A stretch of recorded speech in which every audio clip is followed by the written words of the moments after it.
I went and got the phone to try to shoot in hoops. Try to get the phone to get the pictures of the fall colors around. Because Melissa likes them so much. Melissa. And stuff. But you can't really see them that well. Because the sunset was beautiful and you could see them. But fucking military took too fucking long to load the last video. Because they're assholes. They never do anything, you know, right on time and beautiful and kind. And, you know, none of those assholes reflect me. They think they do. It's kind of hard fart imitating life. You know, when John Wick's in there and the little bald Japanese assassin guy, we're like, Ted moment. You killed Ted, you medieval. Wait a minute. I'm Ted. Okay, you killed Bill, you medieval dickweed. All right, so it's Ted moment. He had a Ted moment, right? We used to watch all his movies. Jamie used to watch all his movies just to get to the Ted moment. We'd rewind it. There it is. Yeah. Excellent. Yeah. Okay. So she's so funny. Old Susie Bear, man. But came back out here and it's like, Earl, I forget Crossroads and first of the month, and everybody's like, hey, I forgot Bone Thugs and Harmony. Okay. Guys, just live the Lord's Prayer. I won't forget you. If you live in the Lord's Prayer, I'll be like, you're eternally perfect. Thank you. All right. What you gonna do when judgment come for you? Right? So, but it's like, guys, that's what you take from everything every time. I'm not a fucking computer. I'm not Gemini. Okay? I'm not Google. I'm not Siri. I'm not Cortana. Okay? And have you ever had a conversation with them? And then ask them a quantitative intelligent question and they don't know? But you know? What do you think about the applied physics of the Lord's Prayer and actual linguistics of mathematical interpretation of eternity through essence that's infinite, that cannot be contained by the mind, but can be understood by the mind? I'll have to get back with you on that question. I'll go ask the scientists at NASA. You know, well, they don't know. They think I invented religion, the tree, the sun, the moon. I make it rain. I make the snow fall. I make the sun rain. Yes, sir. Don't talk about his father. One of us has to be the spirit of Adam. Okay? One person has to be. Okay? Because Homo sapiens still exists. Do you understand? Okay. Well, I understand. They've tried. Okay. The Holocaust, Auschwitz, whatever, yeah. Okay. I understand that the other tribe members have tried to eradicate. I've read Ivanhoe, you know. I'm going to breed him out. I understand, William. I saw fucking Braveheart. I know the deal. I'm a history major, asshole. Okay. We're in the spirit world, asshole. All right. So, Chavez. So, look, monkey butts, smoky nuts. That's from ICP, yeah. But this kid's freaked out in Sierra Vista. Wait a minute. You're the guy like Jesus and you listen to ICP? You're a juggalo? Well, not necessarily a juggalo, but they amuse me. They make me laugh. Because 9 out of 10 guys can relate to another love song. Though, yeah. I think we've all had that sin. I don't know if James Cameron's ever heard that song. I'd rather cut off. You want me to cut off my dreadlocks and start working for your dad? I'd rather take a 10-pound axe and put it through your daddy's forehead. Cause you fucked my homie. I'd rather, you know, so it's horrible song. Okay? You're like, that's terrible. So, Titus, what's your point? Earl, have you read the Bible? Okay. What does Nebuchadnezzar do? Because something happened. Kill them all, right? And so it's a sinful reaction to a finite condition. Okay. Like I tell everybody about, you know, from a Buddhist perspective, suicide. It's a temporary perception of a solution to a perpetual condition. Because the solution is love, love, love. Why'd you take so long to come to me? Were you hiding all the time, right? What did Jesus say? Love one another. What? But that motherfucker, those two guys in the parking lot at Albertsons. You know? I was like, dude, you're on the job. You're in your fucking Coca-Cola clothes. He just got off work, all right? But that motherfucker, so he had sex with somebody, whatever. Let it go, okay? And don't take it out on her because she had a choice and she chose wrong or whatever. I don't know what happened, but let it go. You're going to destroy each other's lives for a momentary lapse of reason, okay? And then you're going to be little Emmett. You could be doing time and thinking, right? And so one day little Emmett reaches Rimmet, right? And it's like, guys, I've been there, done that, okay? When Amy was having sex with my coworkers because of Nate Reynolds, the Navy SEAL, trying to bring down my status, and then have all the kids talk about it through the gossip, and the kids found out, and it made my status even higher. When what's his name, Dooney, the little Cheyenne kid? What if I was your wife? I said, you're not her type. It's either Eli or Thor. And he runs and tells Amandeep and Robert, Dad knows. Huh? He knows his mom is fucking around with the guys that work here, and they're all talking shit about it. He knows. And they come up and talk to me. It's like, why would I let on? Why would I bother you kids with that trifling kind of stuff? It's, Nate wants to try to bring me down because he thinks he's better than me. And just like Robert said, you're the dude from Lawanda, Dad. You're the dude from Lawanda on Blood In, Blood Out. The guy they assassinate in prison. You're the man. That's what they all said that too. My status went from what they said was the lowest to he's the highest of the high. The kids were all like, what? Yeah, and Nate, no.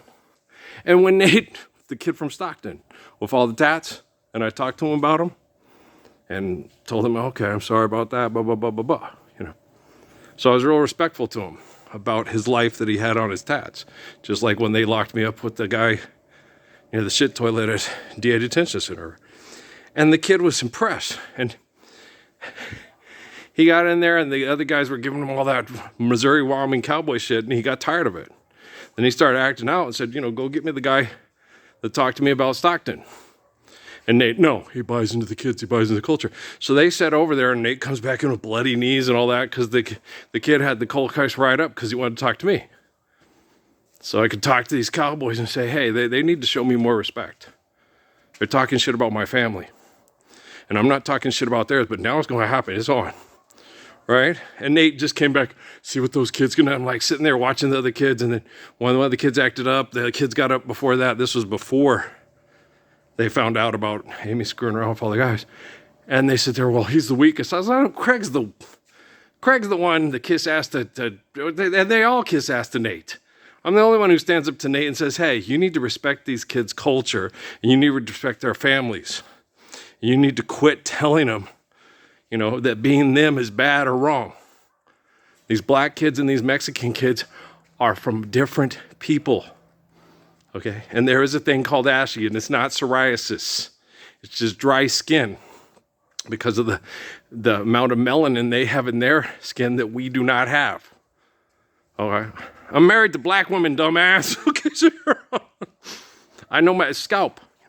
They used to give Amy a hard time about how dumb she was, Barbara and Peter and the rest of them, because of all the conditioner she'd use. Well, they didn't buy her the right hair care products, and so she'd have to use a buttload of white people hair conditioner in her hair to keep it from drying out and her scalp from drying out, right? And Amy didn't let me. She should have. In Santa Fe, I was like, if I had pattern baldness and didn't have any hair, I wouldn't use any conditioner either. That I was about to say it. Because they were all making fun of her and how dumb she was. And I had a big, thick, full of head of hair. And I used a lot of conditioner too. I'd do it, it's just because Peter sat there, he was bald and his wife was bald. And they said, they put that stuff on there, do it twice, it's just to sell product. Just like, no, we have hair. Some of us need 2 things of conditioner. And we have so much thick hair. My mom's hair was like a lion's mane, right? And I was tired of them insulting my poor little wife because Randall did it the whole time he was there. Because his mom was bipolar and he had a thing against Amy for being, quote, diagnosed as bipolar. And I don't know if it's bipolar. I think she's sick of bullshit. And fuck you. And then they always take it out on the wrong people because the people they take it out on are kind. And the people they don't take it out on have leverage on them. I won't give you any money. I won't do this. I won't do that. The other people, you took all my money and did all that because you're taking it out on him. God dang, you're like Miriam. And I sit there and go, well, you're just off your mama's tit. Who do you think you are, Sigmund Freud? No, but I'm intelligent enough to know what the fuck's going on. You're sitting there having sex with the woman. You've done it twice now. Both women, attractive and 8 months pregnant. And you're having sex with their men because Brian did it to you with other stupid bitches that were jealous of you. And you're getting back at them for what other people did to you. How do you know these two girls aren't real nice and would be your best friend if it wasn't for that dick between the two of you? See, Parsons, you don't know. I may be 23 and you may be 28, but I think a lot more great than you do. I get mad. Oh, fuck you, Parsons. You're just a smartass. Don't talk to me about that. I'm like, no, because you're fucking up your life and this affects Brian and Aaron. Okay? She get mad at me. Who do you think you are? You have me watch Brian and Aaron. Okay. I spent the last 3 months cooking them dinner and making sure they take their naps and play basketball and having Brian come over and playing Mario Kart and being silly and watching movies. I don't want them to be affected by those assholes.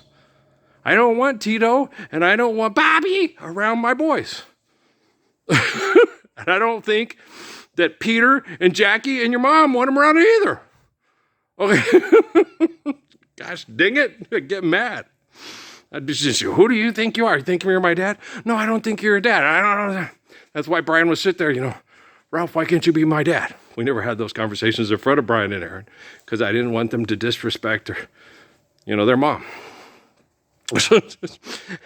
I'd get mad. It's like, Miriam, what is wrong with you? It's because of biological conditioning of betrayal. Because of what happened with her dad and betraying her mother. Okay. Because when you put people in those kind of social conditions, it evolves invention over the gratitude and the beauty of love and creation.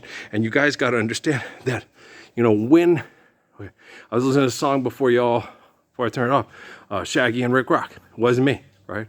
And he's like, no. You better run before she turns into a killer. She's going to kill you slowly the rest of your life if you stay with her, and it ain't going to be that long. Because she caught you on camera. She stayed until it was over. Okay? If I caught my wife in bed with another man, I would come in and go, okay, I love Charlie Pride, but I don't want to live his fucking songs. And I would leave. I'd get my stuff, and I would sit there, If I caught her on camera, this is just for court, so I get custody of the kids, so they don't have to learn how to do this to their spouse. That's the only way I needed it. But I don't think they had kids. So I don't think it was necessary for her to stay until it was over and video record it. Why?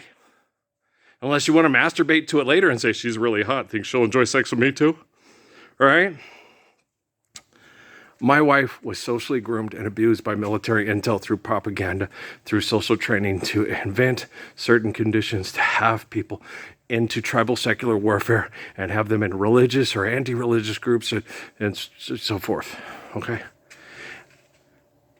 It is not normal to kill other people and have harems and try to mass murder other men off the planet because your kids are going to hate you.